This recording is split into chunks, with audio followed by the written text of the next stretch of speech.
She only asked for leftover food. So John Kennedy followed her home. What he saw changed everything. John Kennedy was a man who thrived in the rhythm of control. At 45, he had sculpted a life of precision. As the CEO of a high-end restaurant chain that spanned the country, its name synonymous with elegance and exclusivity. His days unfolded in a predictable cadence, early morning workouts in a private gym, conference calls with investors from his sleek office atop a glass tower, and dinners at venues where the wine alone cost more than a week's wages for most. The city stretched out below his office window, a glittering mosaic of ambition and wealth, and John felt at home in its pulse. He was not a man prone to sentimentality or introspection. His world was one of numbers, strategies, and outcomes. Employee concerns, requests for time off, payroll clarifications, shift changes were filtered through layers of human resources, and middle managers rarely reaching his desk. They were mundane, irrelevant to the big picture of profit margins and market expansion. Yet tonight, as the city's lights burned against the dark, something broke that rhythm. John sat alone in his office, the silence of the late hour amplifying the hum of his computer. The board meeting had ended hours ago, the last of the executives long gone, their voices still echoing in his mind with talk of revenue projections and new locations. He should have been home by now, unwinding in his penthouse with a glass of bourbon, but a restlessness had kept him there, scrolling through emails he'd normally ignore. That's when he saw it, a single message, unremarkable in its subject line. Employee request, but jarring in its simplicity. It was from Anna Mitchell, a line cook at one of his flagship restaurants. Would it be possible to take home any leftover meals after my shift? John paused, his finger hovering over the mouse. The words were polite, almost formal, but they struck him as odd. Leftover food. Employees didn't typically send emails for that. In the chaotic world of restaurant kitchens where staff worked shoulder to shoulder under the heat of grills and the pressure of demanding customers, such requests were usually casual. A quick word to a manager, a sly grab of a to-go container when no one was looking. Why had Anna, someone he'd never met, felt the need to put this in writing, to make it official? The question lodged itself in his mind, sharp and insistent, like a splinter he couldn't ignore. John leaned back in his leather chair, the city's skyline a backdrop to his thoughts. He opened the company's employee database and typed her name, Anna Mitchell. Her profile loaded quickly. 26 years old, employed for 18 months, assigned to the downtown location, a bustling upscale restaurant known for its celebrity clientele and 5-star reviews. Her record was pristine, no disciplinary actions, no sick days, always on time. Managers' notes described her as reliable, quiet, exceptional under pressure. John scrolled further, expecting the usual details, emergency contacts, next of kin, but there was nothing. Not a single name listed. No spouse, no parent, no friend. The absence was stark, almost deliberate, and it unsettled him. Who didn't have at least one person to call in a crisis? Was she that alone, or just fiercely private? He stared at the screen, the cursor blinking like a heartbeat. Anna's request wasn't just about food, he realized. It was about need. But what kind? John wasn't naive. He knew the restaurant industry was tough. Long hours, low margins, and even in his company, which paid above minimum wage, many employees lived paycheck to paycheck. He'd seen the reports, cooks and servers relying on tips. Dishwashers juggling second jobs, managers stretching budgets to cover rent. But Anna's email suggested something deeper, something more desperate. Was she frugal, pinching pennies to save for something bigger? Or was she hungry? The kind of hungry that made you swallow pride and type out a formal request for scraps. The thought made his stomach twist. John had never gone hungry. Not really. Even in his early days, scraping by as a junior manager, there was always enough, maybe not steak, but ramen, takeout, something. The idea of needing to ask for leftovers, of depending on the day's unsold meals to eat, was foreign to him. He thought about the restaurants under his command. Every night, they churned out plates of seared scallops, truffle risotto, and dry-aged steaks, much of it returned half-eaten by wealthy patrons who thought nothing of wasting food. He'd seen the waste reports, thousands of dollars worth of food tossed out monthly, from over-prepped ingredients to untouched entrees. It was a cost of doing business, a number he'd glanced at in meetings without a second thought. But now that number felt personal. Anna's email had turned it into a face, a name, a story he didn't yet understand. John glanced at his watch, 10:15 p.m. Anna's shift ended at 11:00. The downtown restaurant was a 20-minute drive, maybe less at this hour. He stood, grabbed his coat, and shut down his laptop, the decision forming before he could question it. He wasn't sure what he was looking for, not exactly. Maybe he just wanted to see her, to put a face to the name that had disrupted his evening. Maybe he wanted to confirm she was okay, that this was just a quirk, not a crisis. Or maybe deep down he sensed that Anna's request was a crack in the polished surface of his company, and he needed to know how deep it ran. The elevator ride to the parking garage was silent, the hum of the machinery, the only sound. John climbed into his black sedan, the leather seats cool against his back, and pulled out onto the empty streets. The city was quieter now, its energy subdued, the neon signs of bars and clubs flickering in the distance. As he drove, he tried to recall the last time he'd visited the downtown restaurant outside of a formal inspection. Months, maybe a year. He pictured its sleek dining room crystal chandeliers casting soft light over white tablecloths, the clink of wine glasses, and the murmur of affluent voices. But the kitchen that was Anna's world, a place of heat, noise, and relentless pace. He'd walked through it before nodding at staff, but he'd never lingered. The people there were cogs in a machine, vital but invisible. Now one of those cogs had a name, and it was pulling him across town. John arrived at the restaurant and parked in a shadowed corner of the lot, far from the employee entrance where delivery trucks and staff smokers usually gathered. The kitchen door was propped open, a sliver of fluorescent light spilling into the night. Through it, he saw Anna. She was at a stainless steel counter, her dark blonde hair pulled into a loose bun, strands clinging to her forehead from the heat. Her apron was smudged with grease, her sleeves rolled up as she scrubbed a grill, her movements quick and practiced.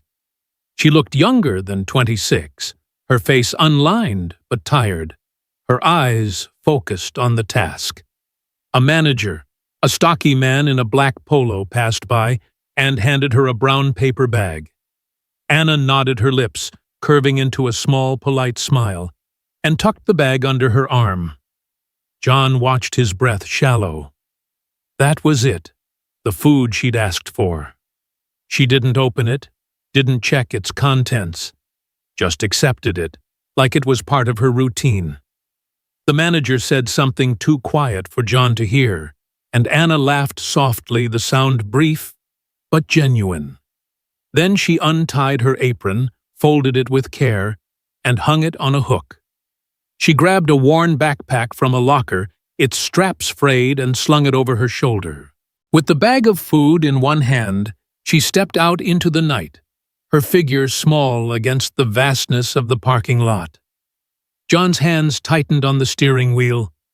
He felt like an intruder watching her like this, but he couldn't look away. Anna walked to a bus stop across the street, her steps steady despite the late hour. The air was crisp, and she pulled her thin jacket closer, her breath visible in the cold.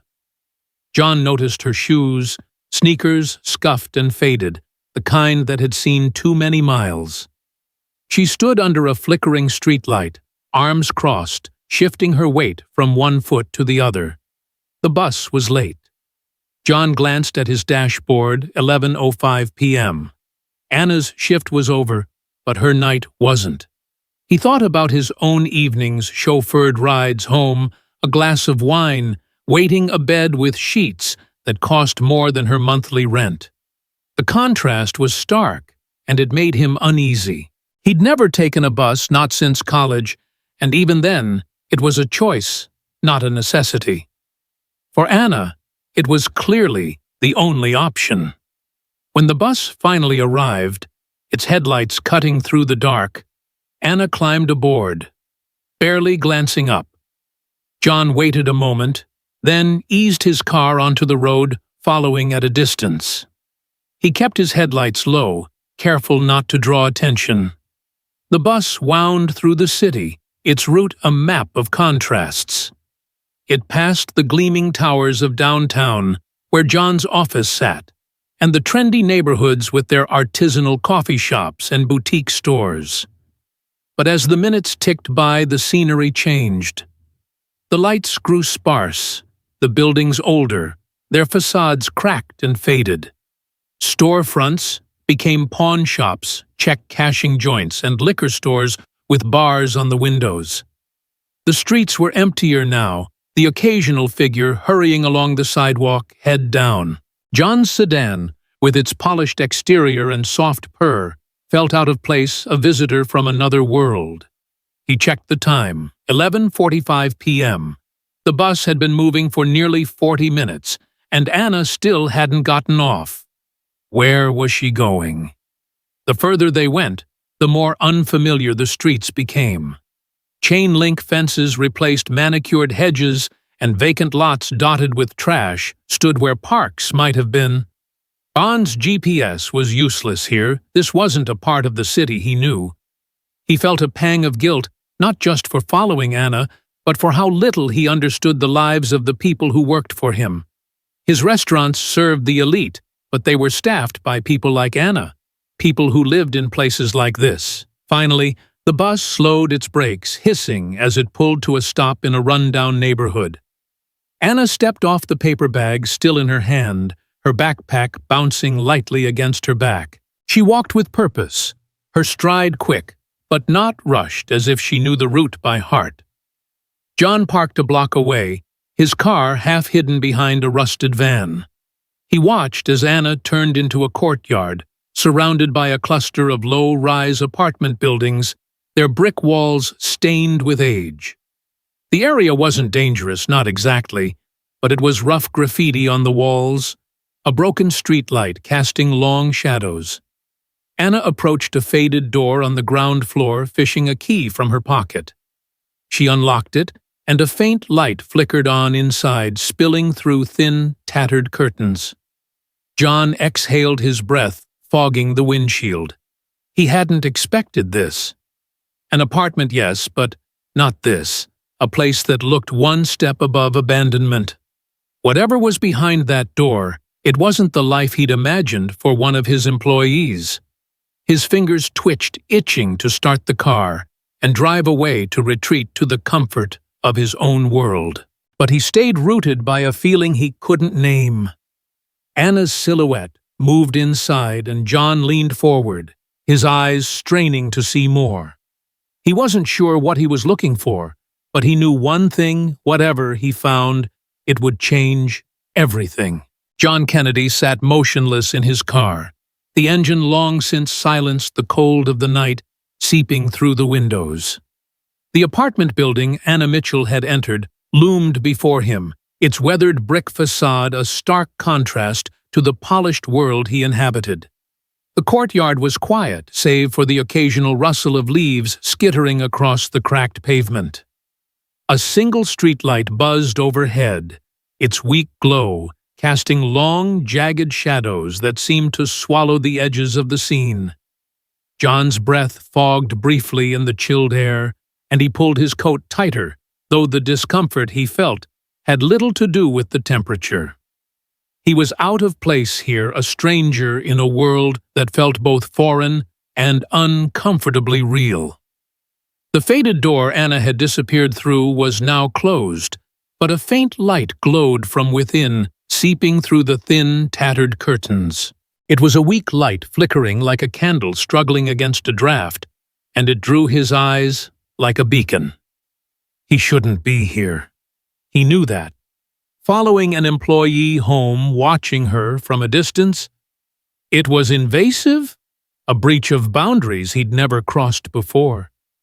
But the email Anna had sent, those carefully chosen words asking for leftover food, had cracked open something in him, a curiosity that bordered on compulsion. He needed to understand not just who she was, but why she needed that food.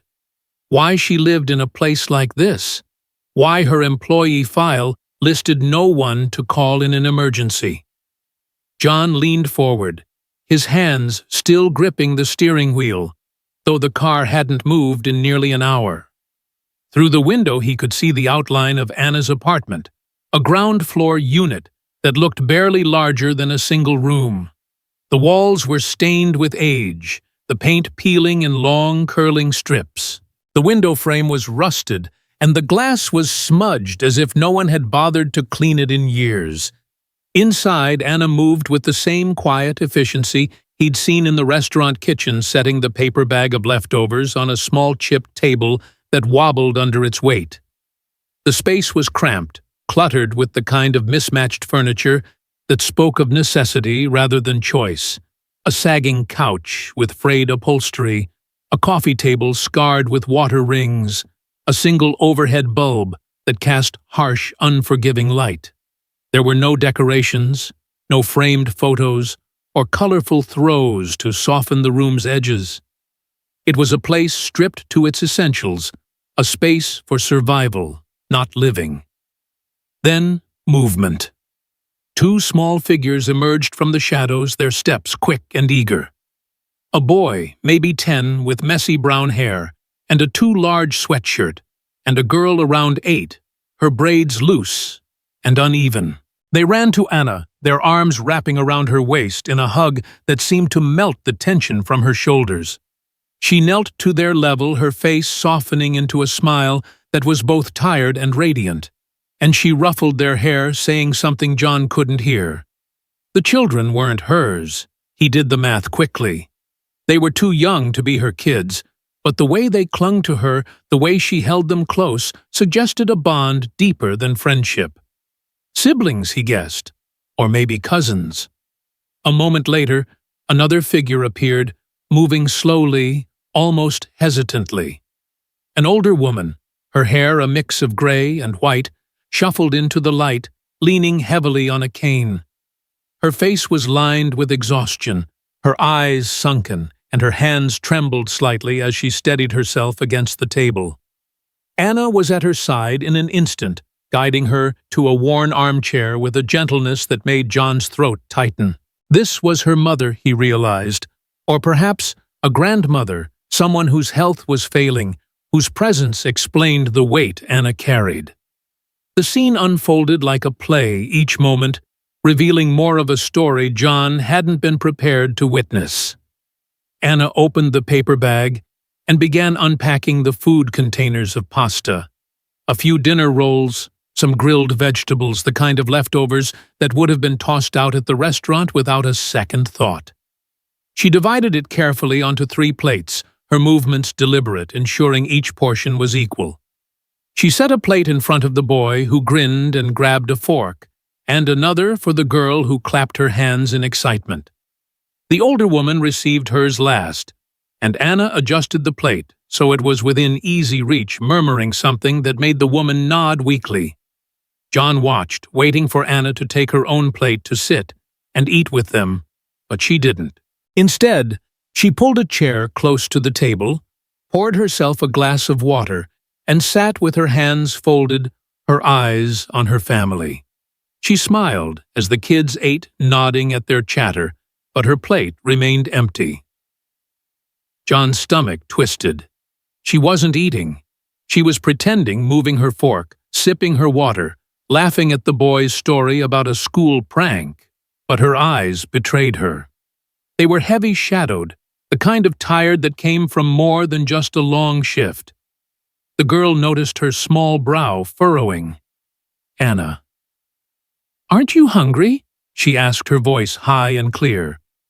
Anna's smile didn't waver, but John saw the briefest flicker of hesitation, a crack in her composure. "I ate at work?" "Sweetie," she said, her tone light. "Big lunch today. You guys enjoy." The girl seemed satisfied, turning back to her food, but the boy glanced at Anna, his expression skeptical. He didn't say anything, just took another bite, but the look he gave her lingered in John's mind.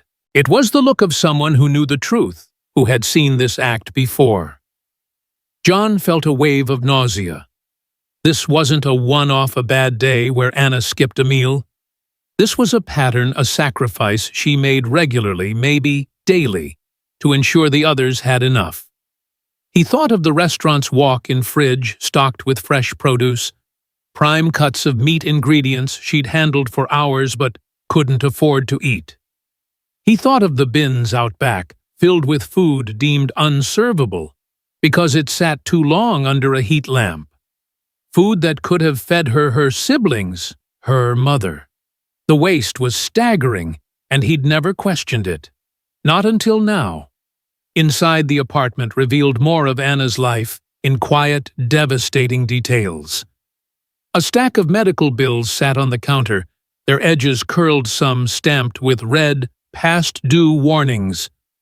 Next to them was a bottle of prescription pills, the label worn from handling. A small shelf held textbooks, their covers taped to keep them from falling apart. Math, science, history. The kind of books kids needed for school. The boy's drawing a crude sketch of a rocket ship was taped to the fridge, the only splash of color in the room.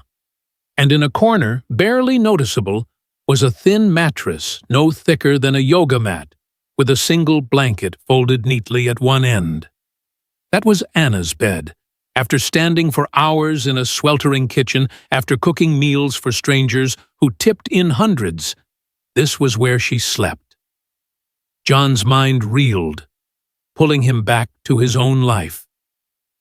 Just last night, he'd dined at a private club, the table laden with dishes he'd barely touched.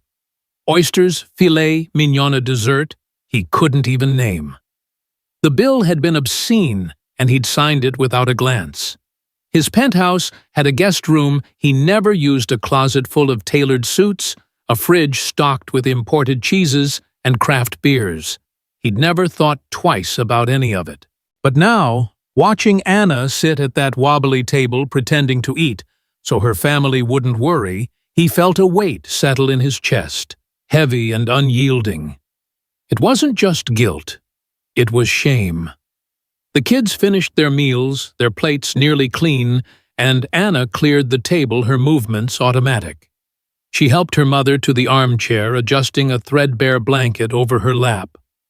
The older woman's eyes were half closed, her breathing shallow, and Anna brushed a strand of hair from her face, her touch soft, but practiced, like someone who'd done this 1,000 times. The kids were yawning now, their energy fading.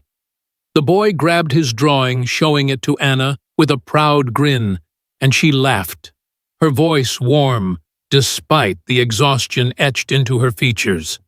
The girl tugged at Anna's sleeve, asking for a story, and Anna promised one tomorrow, guiding them to a curtained-off corner of the room. John squinted, realizing there was no second bedroom, no separate space for the kids. The apartment was too small, a single room divided by necessity. He counted in his head 4 people, 1 space, 1 mattress for Anna. The math didn't add up, not for a life that was supposed to be fair. As the kids disappeared behind the curtain, Anna returned to the table alone now. The overhead light cast harsh shadows across her face, highlighting the lines of fatigue. She sat, her hands resting on the table, and for a moment she didn't move. She closed her eyes, her shoulders slumping, and John saw her fully, not the efficient cook, not the cheerful sister, but a woman carrying a weight no one should have to bear. Her hands trembled slightly, and she rubbed her temples as if trying to push away a headache or something deeper. John wanted to look away to give her the privacy he'd already violated, but he couldn't. This was real. This was his employee, someone who showed up every day, who smiled at customers, who worked harder than most. And this was her life. Driving home, the city blurred past him, its lights no longer beautiful, but garish, a mockery of the poverty he'd just witnessed. Anna's salary wasn't minimum wage. She was full-time, often taking extra shifts. It should have been enough for a decent apartment, for groceries, for a life beyond this. But it wasn't. Medical bills, school supplies, rent, food. John could only imagine how it added up, how it crushed her. He thought of his company's mission, the glossy brochures touting employee satisfaction and family values. Lies, all of it. He'd signed off on budgets, approved raises for executives, but he'd never asked the right questions. How many Annas were out there hiding their struggles behind polite emails and forced smiles? By the time he reached his penthouse, the weight in his chest had hardened into resolve. He couldn't unsee this. Anna's life, her sacrifice, her quiet strength. It was a mirror, and it showed him a truth he'd ignored for too long. This wasn't just her failure to thrive, it was his, and he would not let it stand. John Kennedy didn't return to his penthouse that night. The image of Anna Mitchell's cramped apartment, her siblings' eager hugs, her mother's frail frame, the empty plate she pretended to eat from burned too fiercely to let him rest. Instead, he drove aimlessly through the city, the skyline's glow now a hollow spectacle against the reality he'd witnessed. His sedan glided past closed storefronts and silent streets, but his mind was far from quiet. For years he'd built his empire on efficiency, on numbers that balanced, and projections that soared. He'd told himself his employees were well cared for, above average wages, health benefits, the occasional catered lunch. But Anna's life exposed the lie. A full-time worker, one of his best, was starving herself to feed her family, sleeping on a mattress thinner than a guest towel in his home. This wasn't a personal failing.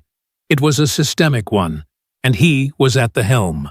By the time dawn broke, painting the horizon in streaks of gold, John was no longer the detached CEO who signed off on policies from a glass tower. He was a man with a mission, and he would not wait another day to act.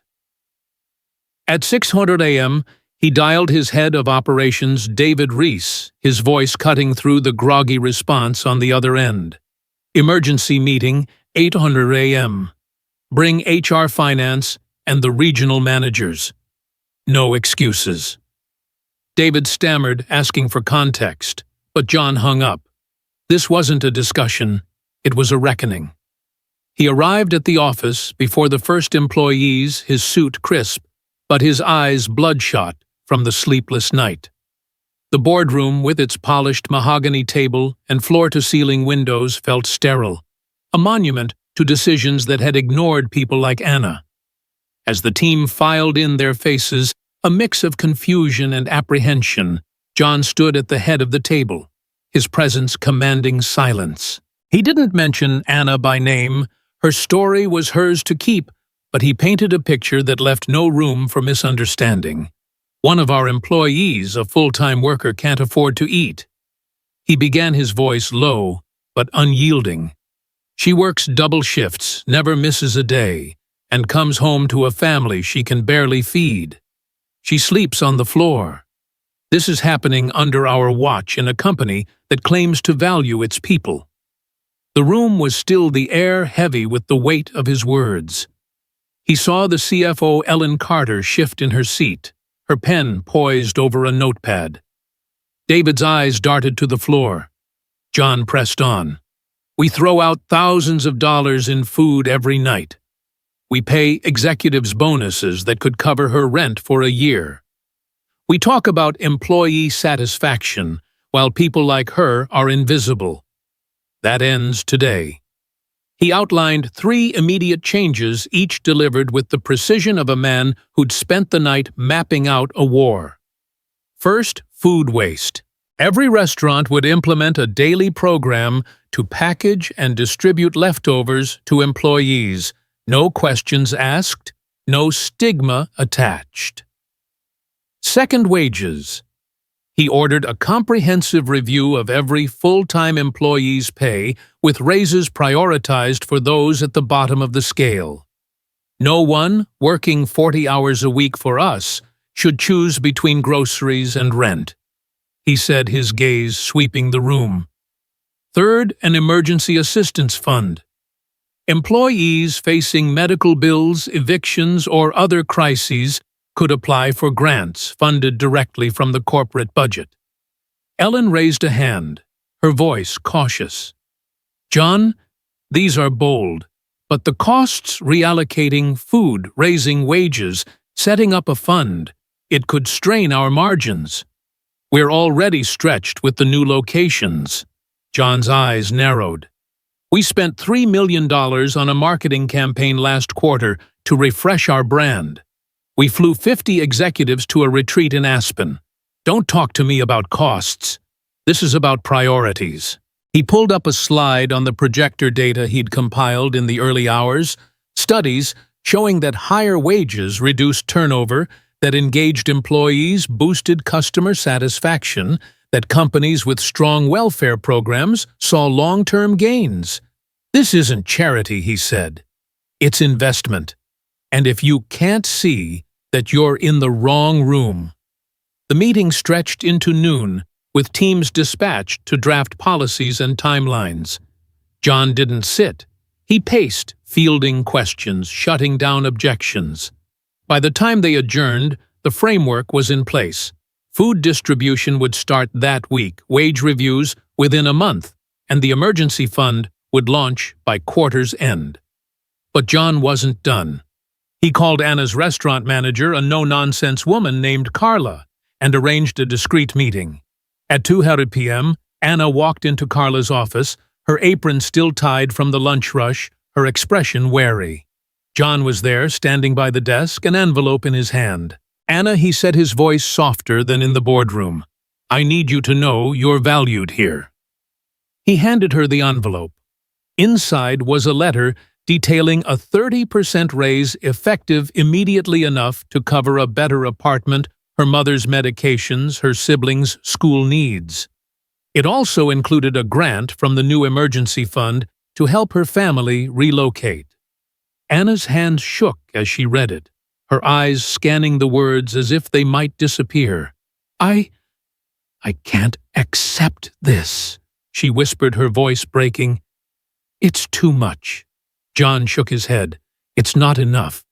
You've been carrying more than anyone should, and we should have seen it sooner. This is yours. Take it." Tears welled in Anna's eyes, but she nodded, clutching the envelope like a lifeline. John left the restaurant without fanfare, but the change was already rippling. That evening, the downtown location piloted the food distribution program. Cooks and servers lined up, some hesitant, others openly grateful, as managers handed out containers of unsold meals. The atmosphere shifted, less guarded, more human. A dishwasher shared a story about his son's hospital bills. A server admitted she'd been couch surfing. Carla, empowered by John's mandate, connected them to the emergency fund's early resources. John didn't stop at policy. He changed how he led. He began visiting restaurants unannounced, not to inspect, but to listen. He sat in break rooms eating sandwiches with line cooks, asking about their lives.